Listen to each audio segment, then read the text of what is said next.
ఇవాళ ఈ రోజు లోపల మనవరాలు రాత్రి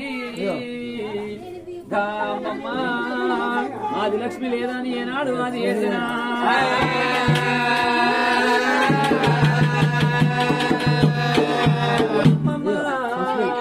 ఏ రాజ వెళ్ళిపోయినమ్మమ్మ ఏ దేశ వెళ్ళిపోయినవే ఓ అమ్మమ్మ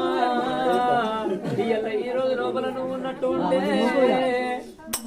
మరి నన్ను సంకెత్తుకొని ఏనాడు చంద్రకొండ తిరగపోదు అమ్మమ్మ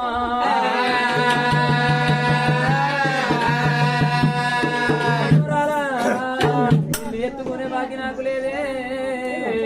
నువ్వు ఆడంగా యుక్త అనుకున్న మనవరాలా నువ్వు ఆడంగా యుక్త అనుకున్నదే ఆ దేవుళ్ళ మగవయ్యా ఏ దేవుని దేవుళ్ళ మంది పోతున్నావు పాపకారి దేవుడు ఏనాడు వాకపోతున్నాడు మనవరా